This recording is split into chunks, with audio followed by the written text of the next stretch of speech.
La radio H2FM.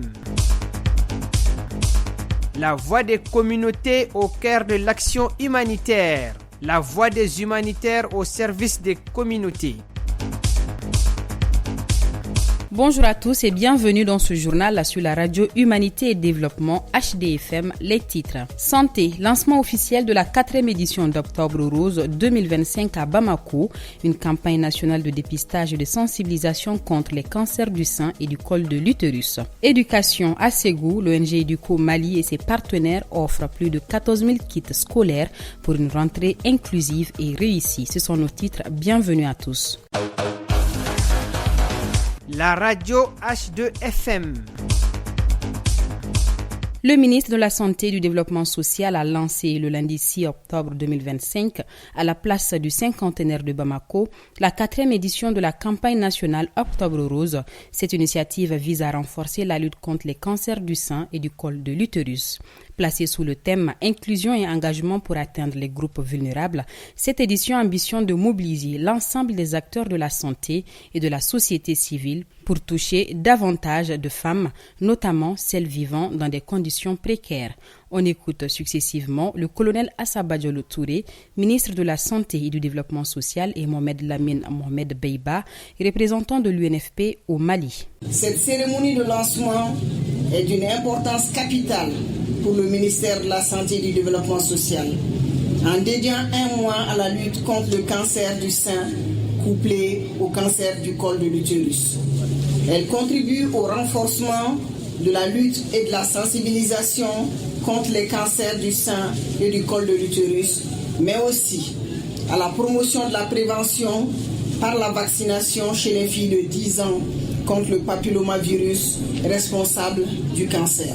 Environ 384 cas de cancer du sein et 284 cas de cancer du col ont été diagnostiqués en 2024 à travers le pays, selon le rapport d'analyse des données du registre des cancers. La disparité des services de diagnostic et de traitement explique les faibles taux. Le Mali a introduit depuis novembre 2024 le vaccin contre le papillomavirus humain HPV dans le programme élargi de vaccination chez les filles de 10 ans. L'objectif de l'initiative mondiale contre le cancer du sein est de réduire la mortalité qu'il provoque de 2,5% par an et d'éviter ainsi 2,5 millions de décès entre 2020 et 2040 dans le monde. Au-delà des chiffres et des moyens, notre engagement est humain. Il est porté par la conviction que chaque femme mérite de vivre, de guérir et de sourire à nouveau. Les partenaires techniques et financiers que je représente aujourd'hui sont pleinement conscients des défis auxquels nous faisons face et sont totalement engagés à vos côtés. À toutes les survivantes, vous êtes des héroïnes silencieuses.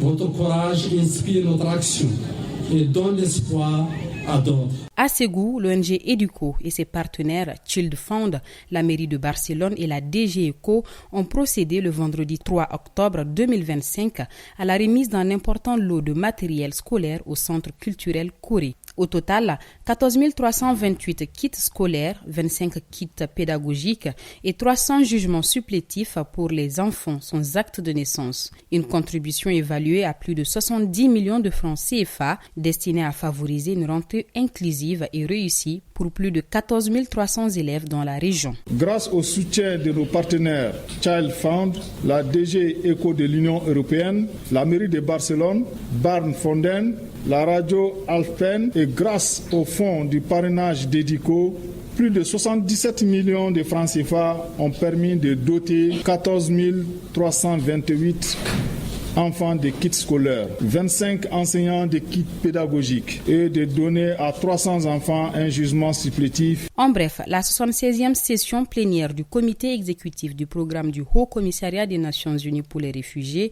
s'est ouverte ce lundi 6 octobre à Genève.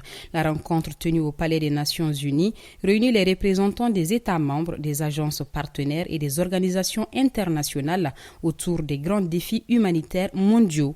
Les délégations africaines notamment celles du Sahel, ont insisté sur la nécessité d'un soutien international accru face au déplacement massif des populations. Renforcer la résilience et les moyens de subsistance des populations déplacées, tel est l'objectif poursuivi par la FAO au Mali. Dans le cadre de sa mission, Ren Paulsen, directeur du Bureau des urgences et de la résilience de la FAO, s'est rendu sur le site des personnes déplacées de Tintimbougou, près de Bamako. Cette visite a permis de réaffirmer l'engagement de l'organisation à soutenir les moyens d'existence durable et à améliorer la nutrition des populations les plus vulnérables. Le mercredi 1er octobre, Save Children Mali a pris part à la cérémonie officielle de rentrée des classes à Mopti sous le leadership du gouverneur de la région. L'organisation a réaffirmé son engagement pour une éducation inclusive et de qualité, notamment dans les zones touchées par la crise. Actualité internationale. Au Yémen, nouvelle détention d'employés de l'ONU par les Houthis. Les rebelles Houthis ont arrêté 9 employés supplémentaires de l'ONU dans des zones sous leur contrôle, portant le total à 53 depuis 2021.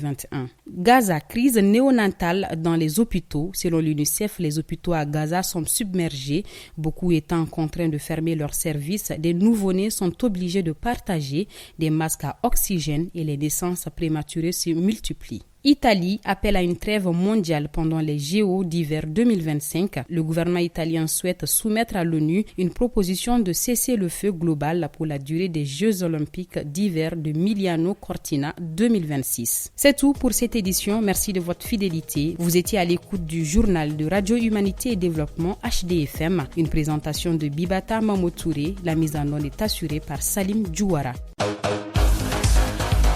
La radio H2FM.